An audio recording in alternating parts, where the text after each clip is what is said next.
Mindfulness is one of those habits that everybody knows is good for you, but very few people actually practice. And that's really a pity, because we live in times where anxiety, stress, and depression are more widespread than ever, but at the same time, mindfulness can also be more readily available if you just know where to look for it. And that is why in this video I want to introduce you to the 5 best mindfulness apps out there.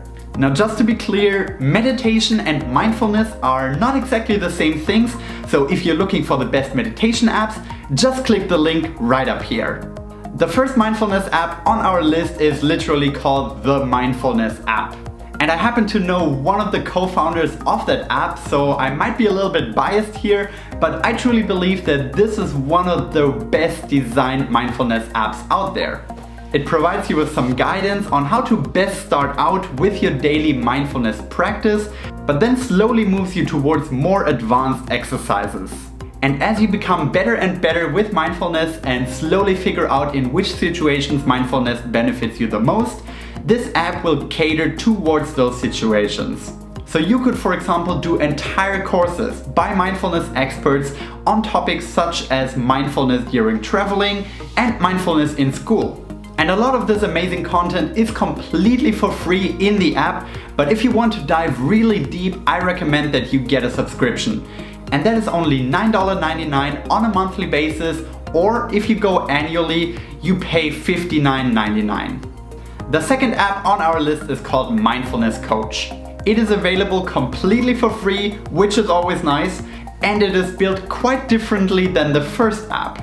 The Mindfulness Coach app is more built on tracking your habits and reinforcing them by giving you rewards for following through. So as you can see here, if you practice regularly with the app, you actually build some kind of tree that represents your progress. On top of that, you can also use the log function of the app, which is rather cool if you want to take notes after each practice. And furthermore, the app allows you to do an assessment of yourself as well as clarify which goals you actually try to accomplish through this practice. So if you don't want to take lengthy courses about mindfulness, but rather want an app that enforces the habit of mindfulness practice, then definitely check out Mindfulness Coach. The third mindfulness app is called Insight Timer. And what I particularly like about that app is that it gives you the sense of being part of a global community. As you can see here, it shows you how many people are meditating right now with that app. And if you want to go even more into details, you can see which practices and exercises those people are doing.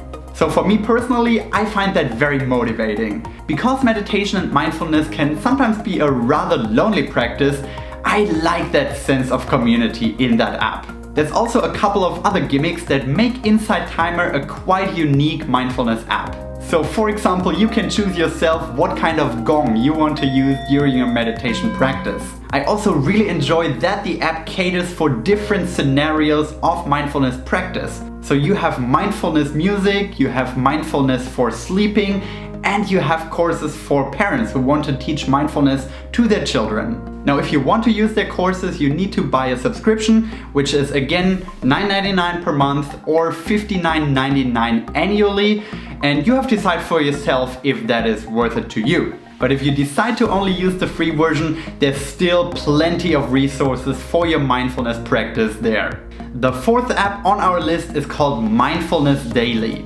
This app admittedly is a bit more bare bones than the other ones. It does not offer fancy courses or a sexy layout, but honestly, for mindfulness, I don't think this should be a priority anyway. What I do like about this app is that you can set daily reminders that will make sure that you actually follow through with your mindfulness practice. We all live hectic lives, and it is honestly quite difficult to establish a routine around just sitting still for a few minutes every day. But the Mindful app will help you with that and will track your progress over time. Another quite cool feature that it provides is called Pause. And what Pause does is basically that you just become mindful for 20 seconds. You take a quick pause out of your day and you breathe in and out. Now you can legitimately debate if it is actually necessary to have an app for that, but I do like that this app provides at least the option. So if this sounds cool to you, then definitely check out the Mindfulness Daily app. And last but not least, on our list of best mindfulness apps, we have app number 5 called My Life. And as the name already suggests, this app covers more than just mindfulness. It is rather a representation of everything related to mental health in your life. So yes, a huge part of this app is dedicated to mindfulness, but it also has functionalities, as you can see here, where you can, for example, check in on a daily basis and track your emotions, or you can use it as a journaling app. And I find that really beneficial if you want to track your progress over a longer period of time. Because let's be honest, we don't practice mindfulness for the sake of mindfulness.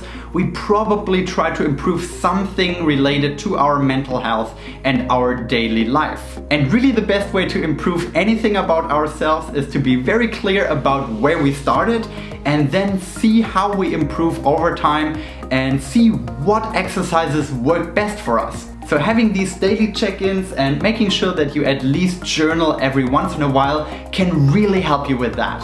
In all honesty, at the end it really depends on what you are looking for right now. When it comes to mindfulness, people have very different needs. Some are basically looking for a simple meditation app, while others want to take in-depth psychology courses explaining in detail what is happening during mindfulness practice and why it is so beneficial for our brains. Again, other people want to release stress and anxiety, want to do that through music or sleep advice. So there's an app for that. And if you want to have a very holistic approach to mental health with journaling, with other functionalities, then there's also solutions for that out there. I do believe though that with those 5 apps covered in this video, I have covered the most important and best options that you have out there for practicing mindfulness through apps. Let me know how it goes for you. Let me know if you found this video beneficial. And if you did like it, feel free to subscribe down below if you want to have more videos just like this one. I will see you in the next video.